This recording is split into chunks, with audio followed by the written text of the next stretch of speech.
I don't think you understand the importance of what was just said. This has never happened before. This is a huge deal for Formula One, and it's got nothing to do with Lewis Hamilton and Ferrari. Because this other bit of breaking news is that Gene Haas is not spending any money on the team because he doesn't have to. Oh my god! In light of a flurry of news coming from Haas in the past few days, which understandably might have slipped under the radar for most of you, because of, Haas quietly mentioned some very major news about their future that was not related to Toyota. Now, before you say anything, this is not me downing on the likes of Toyota or saying that news about them is boring. No, it's quite the opposite. But by their own admission, Haas and Toyota, the real effects of this partnership will not really be felt until the new regulations come in 2026. For now, it's a bit of a learning exercise. They're getting things in order, but it's certainly going to be a lot more organised than it was in 2024. And 2024 for Haas last year was really impressive. But nevertheless, this year is going to be really, really good. And I still can't believe we are where we are right now. 12 months on from when Gunther Steiner was sacked, we thought there was no hope for this team, that Gene may as well sell it. Well, considering where the team is right now, Gene ain't gonna do a thing. And now, he doesn't have to pay anything. Because, well, they don't need his money. I'll go through some of the more major news stories in a moment as to why I think Haas should be confident for the next few years, but this particular tidbit from team principal Ayo Komatsu spurred me to make this video because for the first time since Haas was created, there is no need to call upon the team's founder Gene Haas to fork owner any of his personal wealth. And now the team is expected to not only meet the F1 mandated cost cap, but now they're taking steps to make sure they don't breach the cost cap, which might mean that it pays dividends for whatever they put on the track or what they put in the field in terms of other updates to the team. This is only a good thing, that they might spend too much money, but ideally they don't. It's a completely different change of mindset from what analysts view as the least valuable team in the sport, them having just creeped over $1 billion in 2024, according to Sportico, which is still a big jump from a value of $780 million in 2023. Yes, it's not quite as big of a jump as Williams has in terms of valuation, and it does mean that Haas is certainly the least valuable team, but they are earning more revenue than Williams, so they are generating more cash, and I wonder why. Anyway, here's what Ayo had to say in relation to this huge revelation. This year is the first time that as a company, Gene doesn't have to put his own money in. We haven't been hitting the budget cap. We are hitting it this year. So we have a different challenge of making sure we stay within the budget cap. It's great that we finally got here, but in terms of mindset, it's the same thing. Like trackside engineering, we really had to change the mindset of everyone, what is acceptable, and what we have to strive for. I like this. It's the same with this budget thing. Before, if we were under the budget cap, if we had money, we could spend it without worrying about it. Now we have to make sure we stay within the budget cap. So it's a whole different mindset. But if you want to be competitive, that's minimum where you should be. So finally, it feels like we're ticking many boxes. Gene shouldn't have to put his money in. It's the first time. Yeah, no, seriously, this is really monumental, folks. This is big news for the team and for Gene as well, since considering he sold up some of his NASCAR charters for an estimated $10 million apiece, I was expecting that he would sink that money back into investing into his Formula One team to prop it up. But no, it means that he now can just re-establish his personal coffers that have been dwindled by the misfortune of Haas, who, since 2019, have only been out of the bottom two places in the constructors once. Not only now is it the least valuable team in Formula One, it's also, logistically and in terms of staff, the smallest team. Just a little bit over 330 people. Now, of course, with the addition of Toyota, that will increase. But the overall vibe of Haas has been that of just the customer team. That model worked in 2016. It's basically a prehistoric fossil by now. It just simply is not sustainable. There's also the fact that now Sauber is fully controlled by Audi, then firmly clutched in the bosom of that German automaker. Ferrari is now looking to Haas to be their B team. But eventually, as far as I can tell, that will soon be a thing of the past. And at that point, for the first time in 30 years, Ferrari will not have potentially a customer team, because in 2028, Cadillac will then be powered by, well, themselves. So that'll be a real first. They won't have a B team to test things out or put their academy drivers in. They'll be going it alone. But yeah, sure, getting parts from Ferrari is a good thing at points, but when Ferrari struggles, you struggle. When Ferrari got nobbled by the F1 Rosas for a suspected engine irregularity in 2019, that resulted in the next couple of power units being down on power, the customer teams suffering as well. And despite this collaboration being incredibly useful in past seasons, and in fact, downright essential, because it's that connection that Steiner had with Ferrari as well as Dallara that they could even get the team off of the ground, it's now looking likely that Komatsu and Gene want to go it alone, and there's a real big motivation to do so because you've only got to look at the big behemoth that is Cadillac, who might take the mantle of being the American Formula One team away from Haas, even though people might quibble that, well, not really Haas's American team because most of their operations are out of UK and Italy. And I think that now Haas would want to have as much independence as possible to forge its own destiny. The model in which it arrived in Formula One is just not working anymore. It's a thing of the past, and in some part you could easily blame the antics of Racing Point and the pink Mercedes. Despite this close union of Ferrari and Haas, there are signs that the team are keen to have ambitions of their own, and there are many signs as to why that's the case. Yes,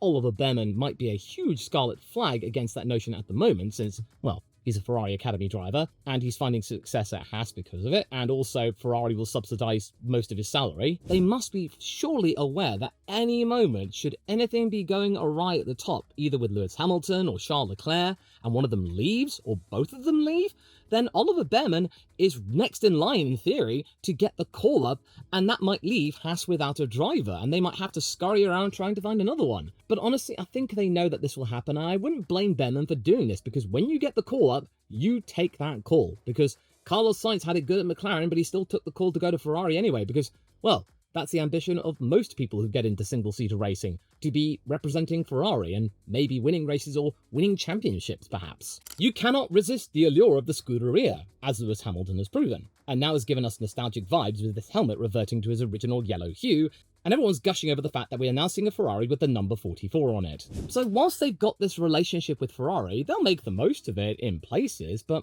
I think the ideal goal in the future is for Haas to become a works team operation with Toyota and finally escape the shadow of Ferrari and just show that they are grateful for their time together, but that means now they don't need them anymore. They're not beholden to them. And the signs are getting a little bit techie because you've only got to look at something that Haas is not adopting from Ferrari, and it's got something to do with the 2025 car. The front suspension, nah, Haas is taking a hard pass on that from Ferrari. But then foregoing this key part of the car is a sign that things might be looking a little bit more internal, which would make sense since, as we have seen, a lot of the team's staff changes shown to the world were internal promotions or changes or transfers. And Gene Haas himself was apparently chatting to Komatsu at the British Grand Prix about making maybe more of an effort to develop parts in-house and to really study what the competition is doing instead of just relying on handouts from what they can guess from Maranello and from Dallara. That's fascinating. And another sign that maybe Gene Haas is more motivated than ever to remain in the sport, and that this partnership with Toyota could pay dividends for them in them using critical thinking, gaining more technical support and people who could actually come up with innovations of their own, and of course Toyota providing the facilities, Haas CNC having their own thing. They could make their own parts instead of relying on Dallara, an outside contractor who, as we know, pretty much supplies the majority of major single-seater and other motorsports out there. They can do it themselves with Toyota Gazoo's support. There you go. More self-sufficiency. And that is exactly why I think Haas is no longer a joke, because they are looking like they are going to become a very, very decent team on their own terms. Because seriously, these words from Gene, according to Komatsu, are really feisty. Feistier than I've ever heard from the guy. Most of the time, he complains about how expensive Formula One is or how bad his team is doing. None of that anymore. And even though Bearman might go to Ferrari, right now, in the here and now, he is with them, and their commitment to him is immense despite that overlooming shadow, as we saw with Haas giving him more FP1 sessions than was actually necessary, and him being the super sub for Kevin Magnussen a couple of times this year.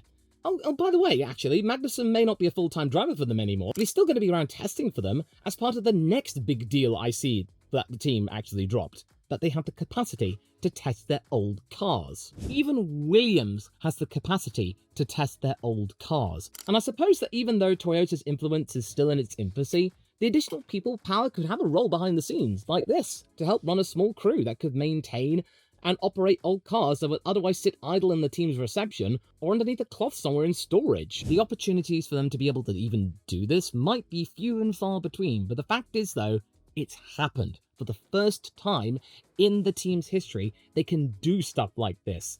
This is a major step forward, considering the revelation that Ayo Komatsu dropped last year that Haas doesn't have a simulator of their own. And when they do borrow a simulator from somebody, they've not disclosed who, they only can run for about 10 to 15 days throughout the entire season. 2 weeks, effectively. Whereas other teams have their own simulator. Even Williams has their own simulator, albeit that being a cheeky little donation from Papa Stroll. Nevertheless, it's still theirs. Yeah, there's still a long way to go from this team, but all of these revelations, the fact they've only just started testing their old cars, they don't have their own simulator, and they're a customer operation with Dallara and getting handouts from Ferrari, this is just making them look all the more impressive last year that they could give Aston Martin a little bit of a spook. 6th place in the Constructors was almost theirs for the taking. And it's also my own personal belief that Haas will stand to gain from Toyota's other partnership in Formula One, with Alpine. Wait, does this mean that Haas is not Toyota's only partner in Formula One? That Toyota's maybe double dipping, perhaps? Could they suddenly turn and get into bed with Flavio Briatore, and then it might eventually become Alpine TGR or high-tech TGR or whatever? Let's not be so hasty, folks. I think this is just merely Toyota making most of the fact of that, yeah, sure, their technical partner Haas, they are going places, but they are still very much finding their feet and gaining these facilities. They do not have the capacity to run a TPC car all that often, and also they don't have an avenue for Toyota's own junior drivers to be able to get in to the traditional feeder ladder to get into Formula One. Alpine/Hightech do. Toyota wants to go on a fact-finding mission to understand F1 for the future, to see if it's worth coming back as a fully-fledged works operation either with Haas or as an independent entry, to which Stefano Domenicali called the speculative jets on a couple of weeks ago. And as Toyota Gazoo's motorsport director Masaya Kaji alluded to a while ago as well, Toyota is exploring the feasibility of a full entry back into F1. And whilst things are tentative, the sentiment is that little bit more improved and optimistic than it was when the deal with Haas was first announced. So what I can easily tell is that progress is being made behind the scenes, that Toyota feels a little bit more frisky, a little bit more confident, and is not afraid to exploit and make the most of things that are essentially going spare and not really doing much, most notably the fact that the Alpine Academy is just a vestigial tale now, and it's being overtaken with what Oliver Oakes wants to have in terms of the high-tech operation. High-tech has a junior capacity in of themselves, so the people like Victor Martin and Kushmaini and Gabriele Mini, I am so sorry. You are just being usurped. Which is why we are seeing a Toyota man coming in as one of the Alpine reserve drivers. Yeah, it's still weird, isn't it? Working with Oliver Oakes in the capacity of high-tech GP. They are getting into bed, Toyota, with a team that has a proven track record of finding people to get into Formula One. They have the established teams in all of these different avenues of motorsport, that being, of course, Formula 3, multiple Formula 4 series, GB3, Formula 2, and now there's a connection to Formula 1 with Alpine. I'm pretty sure it's going to become high-tech in the next couple of years, if not next year when they go to Mercedes power. It means that Toyota has an in to find talent, bring them into Europe, and then, with Haas, get them in as a reserve or as a replacement for either Esteban Ocon or Oliver Bearman. Because even though they're working together with High-Tech and Alpine, there's not going to be any room for Toyota juniors at Alpine because, well, we know exactly what they want to have as their ideal lineup. Pierre Gasly and Franco Colapinto over the next few years. Don't be surprised we see Toyota juniors at Haas and that Ritomo Miyata gets announced as Haas's reserve driver. So that might mean the end of Pietro Fittipaldi being there. Oh, that's a shame. So in a way, that doesn't mean that Haas has to worry about rushing in an old previous car program or setting up their own academy of junior drivers in readiness for a potential breakaway from Ferrari. Let Toyota take care of that. Let their rivals Alpine deal with that. Their work could eventually produce a stream of young talent which can work with an established junior team with Japanese backing and candidates. It's a win-win situation for everybody. More junior talent. And I can already hear that some of you are saying, well, that Ritomo Miyata guy you're saying, he's not with High-Tech in F2, he's with ART. Yes, that is absolutely correct. But that deal was done before the high-tech Toyota deal was done. So it means that that was something that could not be changed. There was no room at high-tech anyway. But the arrival of Miyata with Toyota Gazoo backing was merely a stepping stone, a proof of concept, which has worked because you've got to admit, Ritomo, who was the 2023 Super Formula champion, did not drown in Formula 2. I wouldn't be surprised if we see him in an FP1 session with Haas in 2025, maybe the Japanese Grand Prix, because Hirakawa will get a role with Alpine in the Japanese Grand Prix, there you go. So as you can probably tell, the infrastructure of Haas is rapidly improving. They can test old cars, they've reached the cost cap, they can potentially have a steady stream of junior drivers at ready to choose from, should their current drivers move on suddenly. And now their team founder is happy as well, Larry. Oh, that's me. And all at the right time too, because as I alluded to earlier, there is the, massive behemoth mammoth in the room called Cadillac to deal with. After rebuffing the advances of Michael Andretti many times over the years to potentially buy out the team or partner up with them, because as we found out, Gene does not want to work with anyone, that General Motors-backed organisation has now manifested itself into its own team and will be joining the grid as the 11th one from 2026. And that probably means that the next big rivalry story that we'll see in Formula 1 is Cadillac and Audi coming into the sport at the same time. Which operation will win? One of Germany's biggest automakers or one of America's biggest automakers? That's going to be interesting, of course, as well as Ford in the background. And then there'll be Haas in the background. Yes, on paper, you think that Haas versus Cadillac? Come on, Lord, they can't compete. But what Haas are doing right now is a fairly solid college try, because sure, General Motors is one of the biggest automakers in America, but them Toyotas, yeah, they are fairly up there as well. So for Haas to get into bed with one of them, and being a notable automaker in America, that is a fairly solid effort to try and increase the legitimacy of the American badge on that car. Yes, there is some Japanese connections, yeah, of course, but, you know, that's not bad. That's not too shabby. I mean, Ford's already spoken for. General Motors is going it alone. Toyota? Yeah, good enough. As a result, this rapid expansion and reorganization is very important to ensure that Cadillac steals as little thunder from them as possible. I mean, they will though, since, well, Haas is going up against that behemoth, so it is inevitable, but at least Gene's giving it a far more potent shot than they would have done before. But what I also like to hear is that partly why Gene is not spending any extra money on this team is that they're not doing what Aston Martin or other teams are doing right now and making big, high-profile signings from other teams, and then it takes some getting used to time to be able to get to grips with what the team is all about.